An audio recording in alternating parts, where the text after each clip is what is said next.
Hi, it's Steve from PartSelect. Today we're going to show you how to change the surface element terminal block on your range, and it's a really easy job. All we're going to need is a number 2 square head screwdriver or a number 2 Phillips screwdriver, a pair of wire strippers and crimpers, and a heat gun. Let me show you how we do it.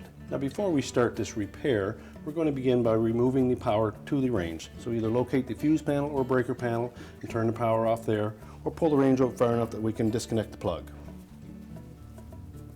Now our next step will be to remove the element. So just lift up on the edge of the element that is farthest away from the terminal block and pull it out. And check the terminals on the end of the element to make sure that they're not corroded or show any signs of arcing. And if so, you should replace the element as well. We'll set that aside. And then lift the drip bowl out of the top and set that aside. And then with our screwdriver, we're going to remove the single screw that holds that terminal block to the main top. And then retain that screw. We can now disconnect that terminal block from the main top. And then we're going to lift the top completely up. But before we do that on these models, you will need to remove the left rear element and drip bowl, as that drip bowl sits around the chimney from the oven and will bind up when we go to lift the top. So we'll set those aside as well. Then we'll just lift that top until the supports hold it in place. And we can locate that terminal block, and we're going to cut those wires no more than 2 inches away from the back of the range, and typically 3 or 4 inches from the actual terminal block itself. We'll leave ourselves enough room that we can cut them and strip the ends of the wire. So we're just going to reach in and we'll cut those wires.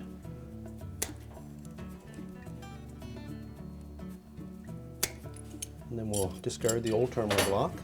And then we're going to strip back about 3/8 to 1/2 inch of the insulation on that wire. And take care not to cut into the wire.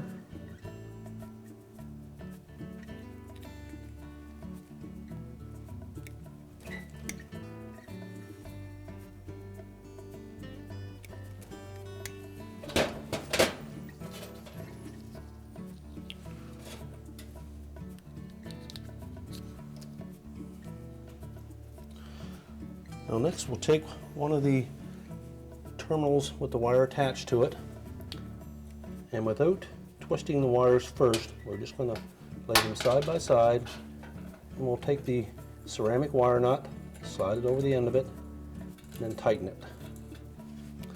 And we'll do the same with the opposite one. Then make sure that we have a nice tight fit on those.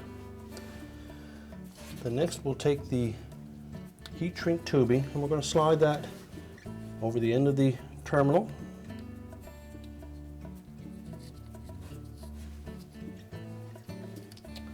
And then we're going to fold that connection so that it looks like this. We'll slide that heat shrink over top of it. Do the same for the other one. Now we'll take our heat shrink gun, or if you don't have access to a heat shrink gun, you can use a cigarette lighter or a match, but just not get it too close to the actual heat shrink tubing.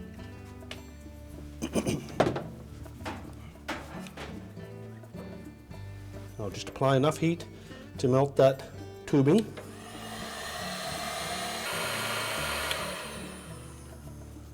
Now once that heat shrink tubing is cooled enough to touch, we can go ahead and assemble the terminal block itself. Now we'll take the terminal ends and we're going to insert them through the back of this terminal block. So that will be the square end that we're going to insert them through. And we'll keep the rounded edge towards the center of the terminal block. So simply push it in until it snaps in place. Just tug back on it to make sure that it did lock in. Do the same with the opposite side. And next, we'll mount the terminal block into the housing.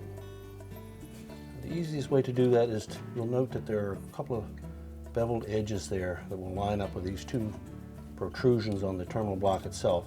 Just line those up,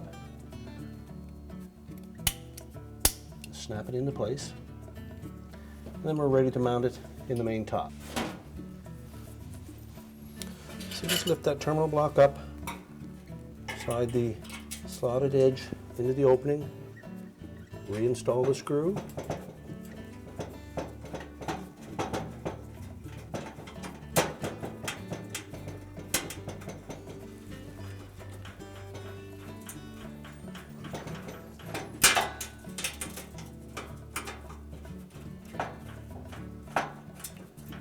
and tighten that securely.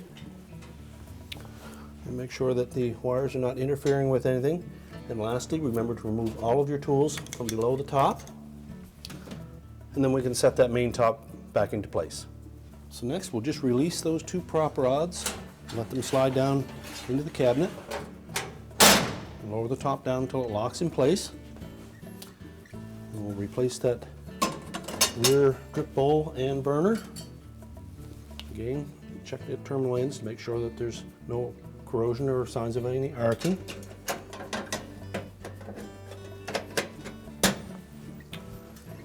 Then replace the front drip bowl and the element. We're now ready to reconnect the power, and our repair is complete. I told you it was an easy job. Thanks for watching, and good luck with your repair.